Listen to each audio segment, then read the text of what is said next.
Hello there and welcome back to another review. So I'm sure we all know the story of Waterworld. We all know it was over budget, overhyped, it failed to meet expectations, it didn't do overly well from critics.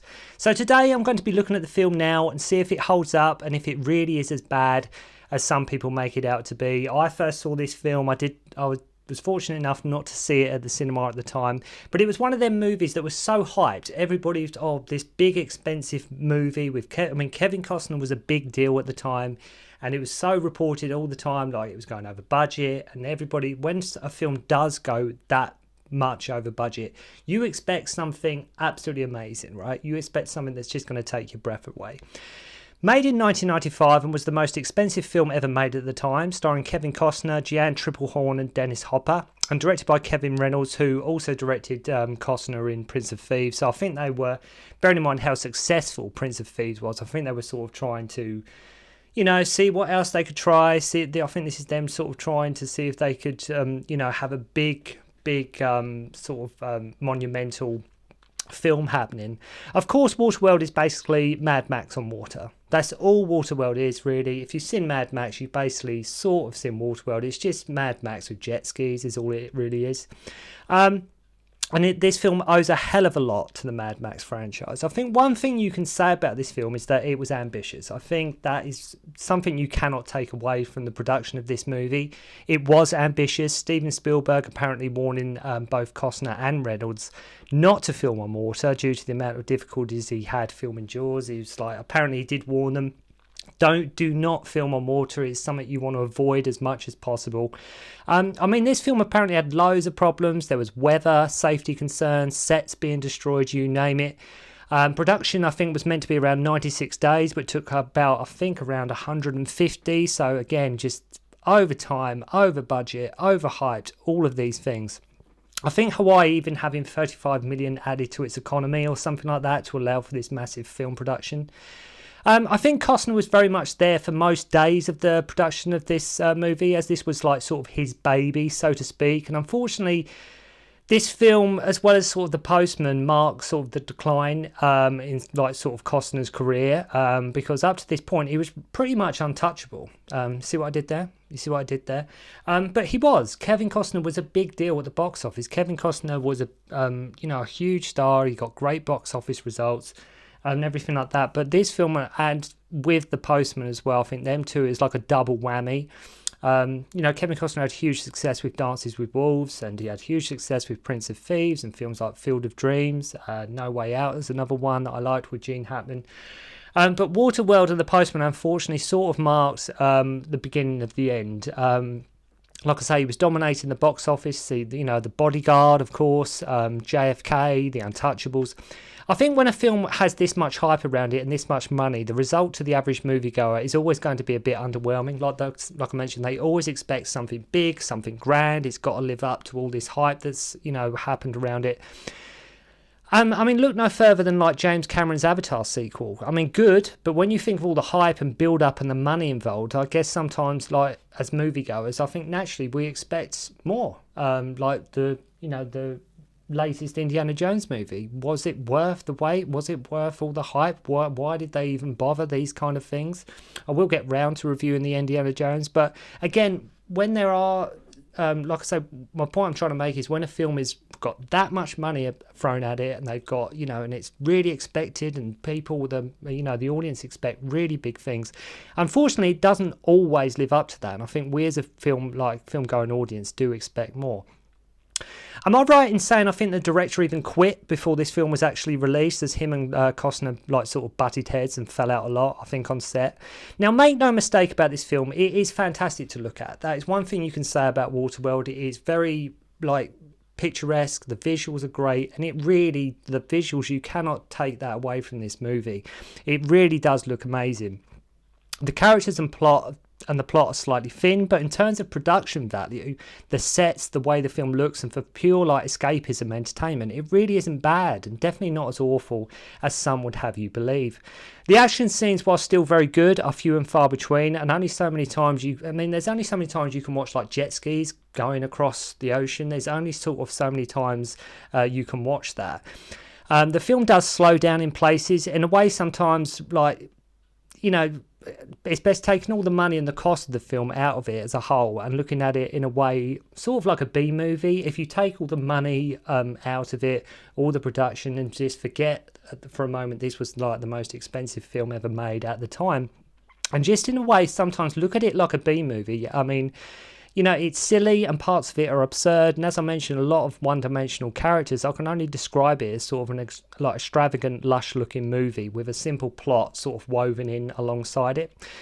But the film does have its moments. And to say it's an awful movie, I think is really unfair. I think on Waterworld, to say it is a bad movie, I think is incredibly unfair because it really isn't. But in terms of plot and sort of characters not fleshed out, yeah, you've got a weak plot. You've got a weak-ass plot. The plot is really thin. Characters are not that fleshed out.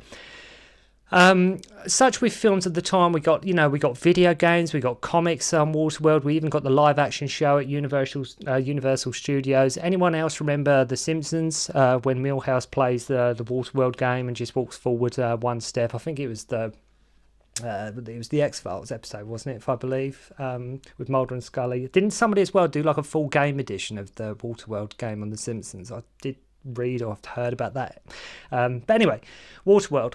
So, simple setup. The polar ice caps have melted in the future and the world is now just water. Boom. There you go. That's your plot. That's your setup. Straight. That is all you need to know. Polar ice caps have melted. We meet Costner's silent, mean, moody Marina, who is sort of a scavenger on his trimaran. We really don't ever learn much about him, to be honest. He meets this other drifter who takes his fruit, and then some smokers appears. Smokers being the baddies. Okay, that's all you need to know. Kevin manages to get away and trashes the guy's boat, leaving him to face the music at this point. So Kevin Costner goes to this settlement and they let him in because he has dirt. Dirt is very sought after. It's like gold dust, literally, people, because obviously it's full of water. People like dirt is a novelty. As I say, what you can say what you will about this movie, but the set design and production is really top notch. He exchanges the dirt, as it's like super rare, as I say, for like a tomato plant. We learn of the girl, Enola, who has the map of dry land on her back, and this woman, Helen, who looks after her and works at the store. So on his way out, because the marina won't make love to this woman, they accuse him of being a smoker spy. Some guards confront him and learn he has gills and is a mutant, to which I wish they could have fleshed that out more. I wish we could have seen sort of more hybrids, more fishy hybrids, because if that is a thing in Waterworld, if they're establishing there are people that have gills and sort of they've mutated somewhat, then surely there must be others like that. I'm not sure. I haven't read any of the Waterworld books or anything like that, or the novels or comics, so you have to forgive me, but it would be great to have seen more of that in the movie.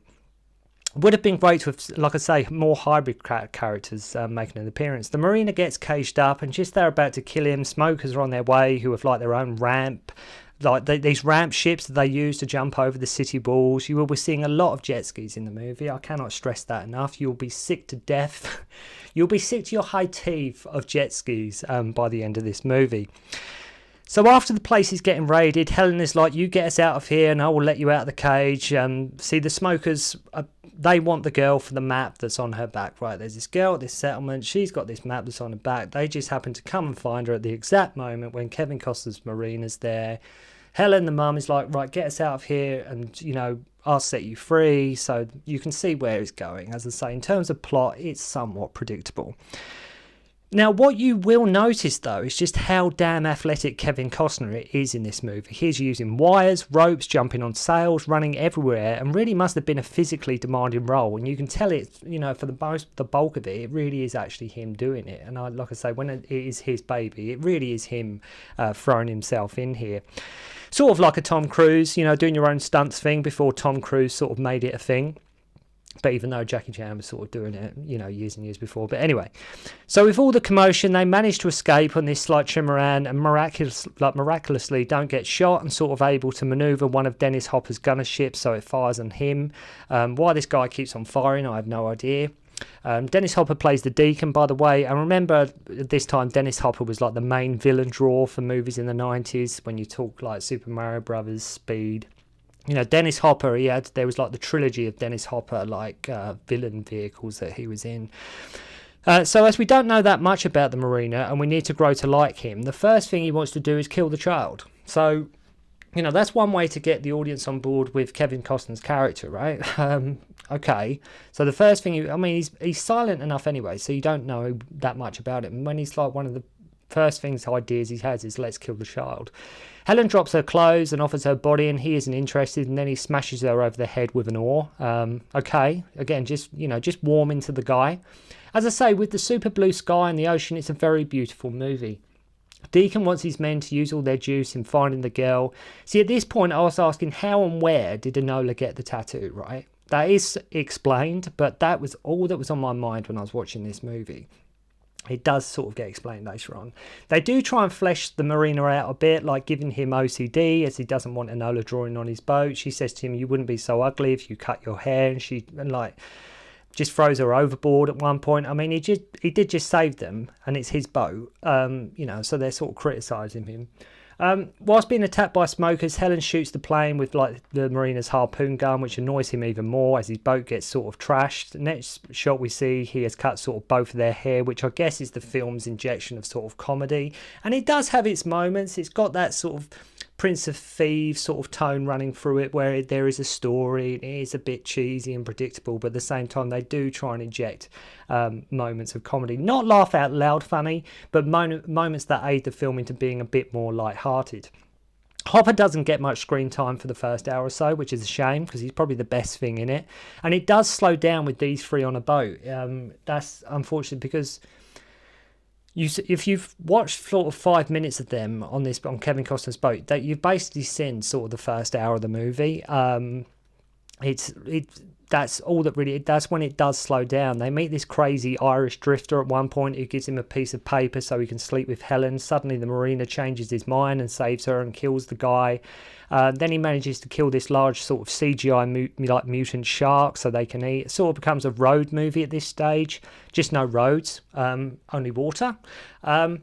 Marina starts to lighten up, letting Enola borrow his crayons after she makes him some drawings. Then he is teaching her how to swim. Then we get this whole trippy scene of the Marina and the girl together in the ocean as Helen just watches on. I don't know what it's meant to represent. I don't know what it's meant to show. But sort of the Marina and the little girl, they're sort of having a moment. And it's, like I say, it's really trippy the way it's shot with the music and everything. It's fine enough, but I'm not sure what that's meant to represent. So the Deacon sets a trap at this outpost, of course, with jet skis waiting underwater. Again, just wants the girl. They make a break for it, and to be fair, the action scenes are quite well shot and staged for what is just boats on water and jet skis. There's only so many times you can watch a jet ski go up a ramp. There's only so many times you can watch an explosion on the water. So, Kevin Reynolds and Kevin Costner, they do try and mix it up as much as possible, but I think even by the end, I think that's why it's not too action heavy initially, because they know there's only so much we can do here. Of course, Costner is taking every opportunity to sort of strut his stuff. The Deacon shoots him with a rifle as they are getting away, and the Marina wants to know what the marks on Enola's back are as he's been pursued by smokers and risking a lot. Helen demands to know where dry land is and where he got his gills from and his things from. The Marina says dry land's just a myth. He takes her underwater in this diving bell bubble thing, leaving Enola on board on her own at this point. Bearing in mind they know that people are after her, but they just leave her on top of the boat just on her own so him and Helen can just go and have a dip in the water. And whilst under, he uses about 20 flares and takes her to the remains of this city underwater that he got the soil from, the ocean's floor. So after taking their time to do that and leaving Enola on her own, guess what? Guess what happens? The girl is the person they're after. Kevin and Helen, they went underwater to have a little moment so he could show her this. He could have just told her. I know she didn't believe him, but even still, it's just well, don't believe me, fine, but just take my word for it. So guess what? They surface and the smokers are there. After threatening to kill them, Enola sort of hands herself in. Marina and Helen go underwater where he breathes into her mouth. The girl gets taken and his sort of boat gets destroyed at this point. Deacon quizzes the girl about the map and she is all, he will come to save me. While she has been taken, Helen asks the most important question. why didn't you take me earlier? Because she's sort of insulted why he didn't sleep with her for some reason, but and the Marina's all like, he's all moody and sulky, like, was because you didn't want me. And it's like, come on, like, let's have some better dialogue than that. Is this really the kind of dialogue in this big budget, expensive motion picture? Why didn't you take me? Because you didn't want me. And it's, oh God. So Gregor, this guy from the town where the Marina met Helen, turns up in his like flying contraption at this point, and he takes them to like survivors from the village from the start of the movie who are sort of starting over. The Marina becomes all heroic at this point, and again, look how fast I've gone through the movie, and we're literally at the end of the movie now. So and we get some really cheesy, tacky lines like, I don't care about Dryland. If she is alive, I will bring her back. And he takes like a smoker's jet ski. The thing is, I say, it's a very expensive movie for what is a very simple, basic, generic plot. Like, it's so simple. The bad guys want this girl. Kevin Costner is trying to save the girl. That is it. Simple. World full of water on a map on a kid's back. All you need to know. So the Marina finds the Deacon's oil tanker and climbs it, and this thing has like perfectly placed foot and handholds for him to climb. The Deacon's men are all fed up and they just want dry land at this point. So after climbing, and he climbs all the way up this thing, then he jumps off, and the Marina now goes in through the sort of jet ski entrance. And the girl is like, he doesn't have it, and she's giving this real big rundown of how cool the Marina is. Bearing in mind, even at this point, you still don't think she knows him that well. But she's like, he doesn't have a home, he doesn't have a name, he kills without mercy, like in a really tacky way of building the Marina up as he infiltrates the ship, which is a bit hammy. He can hide in the shadows of a new sun, he can hear 100 miles away, all things like this, and it's like, please. Just goes on. So the Deacon lies to his followers saying he doesn't know where dry land is, and it is funny when they start rowing and he gets asked where we're rowing to, and he's like, I haven't a goddamn clue. Because he's like, I do not want a mutiny on my hands. He's just like, yeah, we found it, just start rowing. So that does make me laugh. The Marina shows up, not sure why the Deacon doesn't just copy the tattoo. I mean, already shown like he has pens as well at this point, because like they were going to cut it off her back at one point. I'm not sure why they don't say they didn't just copy it.